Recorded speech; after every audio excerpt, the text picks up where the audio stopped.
mystère de la vérité restauratrice mi-vresse avec Dr Gaoudé, tu connaîtras la vérité et la vérité t'affranchira.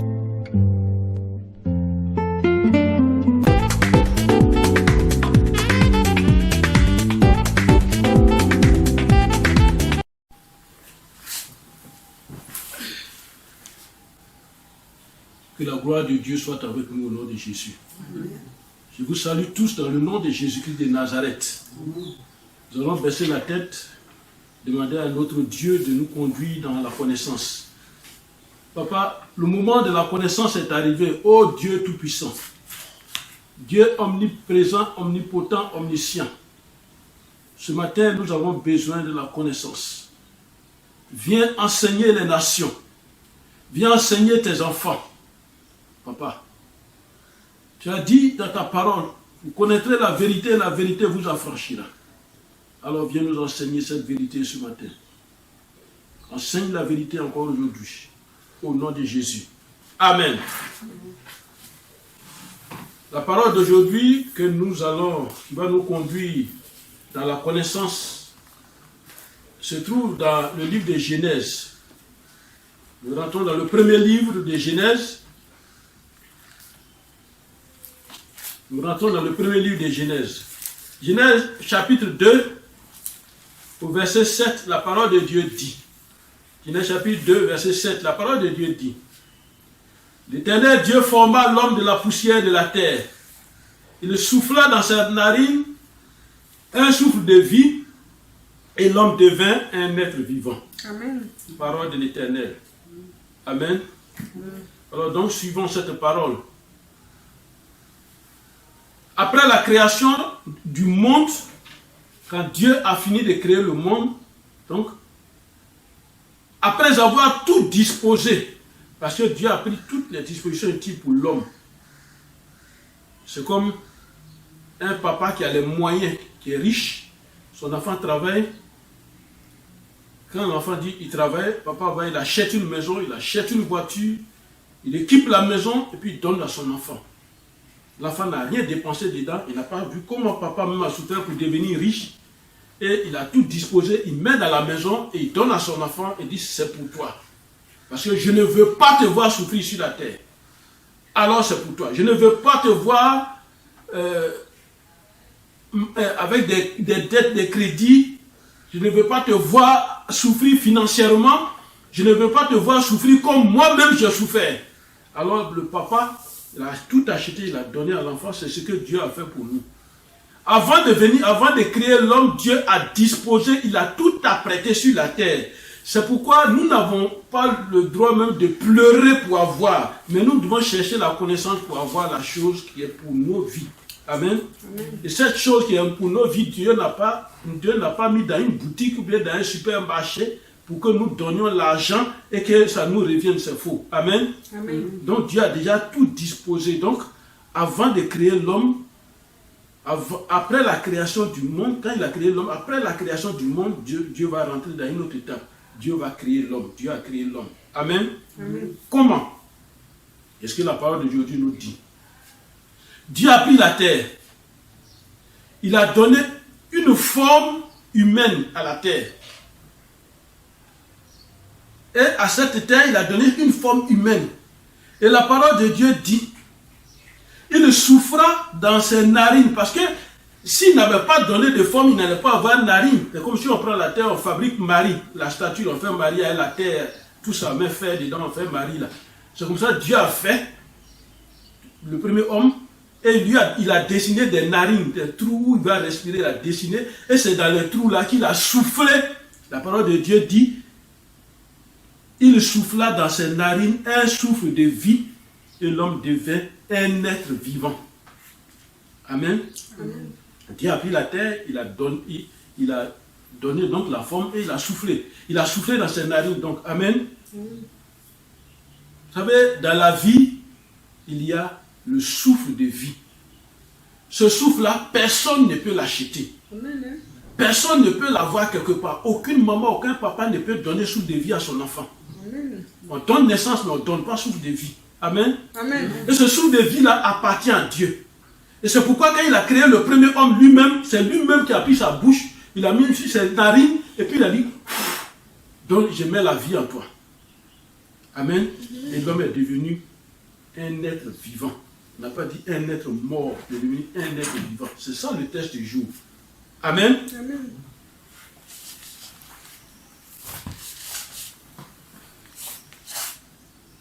Ce test-là, qu'est-ce que le Seigneur veut nous enseigner aujourd'hui? Quelle est la commission? Quelle vie as-tu? C'est le thème du jour. Quelle vie as-tu? Quelle est ta vie? Quel genre de vie tu as? Quelle vie as-tu? Quand nous voyons le texte qui nous dit que Dieu a soufflé un souffle de vie. Attends, quand on regarde le souffle de vie que Dieu a mis dans les narines d'Adam, est-ce que Dieu a mis un mauvais souffle de vie dans les narines d'Adam? Alors le thème d'aujourd'hui c'est quelle vie as-tu? Vous savez, sur la terre, chacun de nous a sa vie. Il n'y a pas deux personnes, même s'ils sont forts, il n'y a pas deux personnes qui ont une seule vie. Non, non, non. Chacun de nous a sa vie. Comment est cette vie? C'est ça la question d'aujourd'hui. Comment est cette vie? Et pourquoi le thème dit, quelle vie as-tu? Comment est cette vie?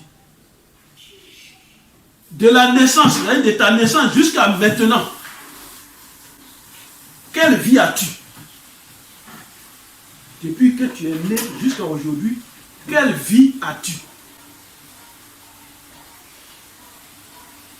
Quand on est enfant,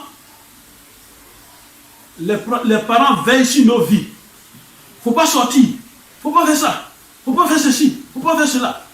Les parents veillent sur nos vies. Parce que tu n'es pas encore arrivé à l'âge de toi-même prendre le contrôle de ta vie. Amen. Alors, devenu adulte, comment prends-tu la relève? C'est-à-dire le travail que les parents faisaient quand tu deviens adulte, comment prends-tu la relève? Où est ta vie? Où est ta vie? Qui dirige ta vie? Qui prend les décisions dans ta vie? Les décisions concernant ta vie, qui prend ces décisions? Amen. Es-tu content de ta vie? Est-ce que moi-même je suis content de ma vie? Es-tu heureux et satisfait de ce que tu vis?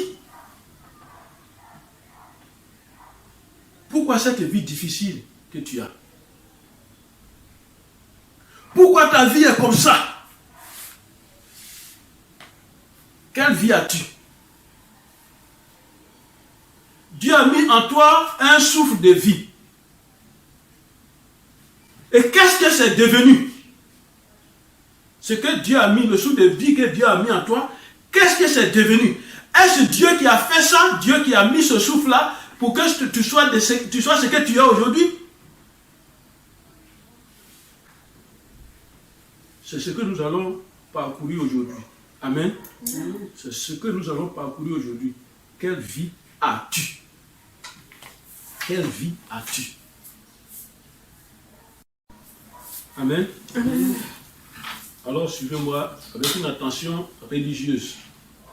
Et je répète le texte du jour, tiré de Genèse 2, verset 7. L'Éternel Dieu forma l'homme de la poussière de la terre, et le souffla dans ses narines un souffle de vie, et l'homme devint un être vivant. Amen. Depuis la création de l'homme, Dieu a d'avance préparé le terrain pour accueillir l'homme sur cette terre, sur la terre. Amen. Avec cette parole déjà, chacun de nous devait avoir foi dans sa réussite. Il a déjà tout préparé. Il a préparé le terrain pour toi, avant que tu viennes sur la terre. Toutes les dispositions ont été prises pour le bien de l'homme. Un jardin plein de vie a été créé par Dieu pour l'homme. Comme dans chaque pays, dans chaque capitale de chaque pays, sur la terre, il y a un quartier résidentiel, un quartier dans lequel le président de la République est. C'est ça l'image du jardin d'Éden. Et c'est ce que Dieu a fait pour l'homme avant que tu ne viennes sur la terre des hommes. Il a préparé ce quartier, ce îlot, cette terre. Il a préparé et il t'a mis dans ce quartier-là. Il t'a mis là. Amen. C'était la très bonne résidence de l'homme. Amen. Alors qu'est-ce qui va se passer? La désobéissance a chassé l'homme. La désobéissance a chassé l'homme et sa femme de ce beau lieu d'aisance. Nous apportons les conséquences aujourd'hui. Amen. Alors que ce don est gratuit. Alors, cette merveilleuse vie a été détruite. Et l'homme a eu une autre vie qui se manifeste de plusieurs manières aujourd'hui.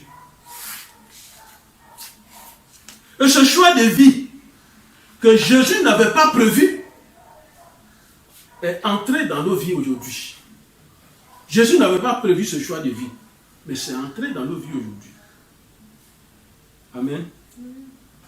Vous savez, nos problèmes viennent du genre de vie que nous choisissons. Amen. Vous savez aussi, vous savez tous, qu'à la suite de la désobéissance, dans le jardin d'Éden, Dieu a fait quoi? Il a sanctionné tous les acteurs qui étaient dans le jardin d'Éden. Il les a tous sanctionnés. La sanction du serpent, c'est décrit dans Genèse 3, versets 14 à 15. Il dit, tu vas manger la poussière, tu vas marcher sur ton ventre, et toi, l'homme, va avoir toujours querelle par là. Le premier qui voit, il va tuer l'autre. Et cette guerre-là existe entre nous et le diable toujours. Amen. Et dans Genèse 3, verset 16, il va sanctionner la femme. Ta pensée sera toujours vers ton homme. Amen. Et pour accoucher, ça va être avec douleur que tu vas accoucher. Mais ça existe toujours. C'est les sanctions qui viennent de là. Amen. Maintenant, à l'homme, il est allé plus loin. Dans Genèse 3, verset 17 à 19, il a été plus loin dans la sanction de l'homme qui va souffrir. La terre là, va produire des roses, des épines. C'est à la sueur de ton front que tu vas avoir manger. Tu vas souffrir. Et ça existe aujourd'hui. Amen. Mais est-ce que Dieu a détruit le jardin d'Éden?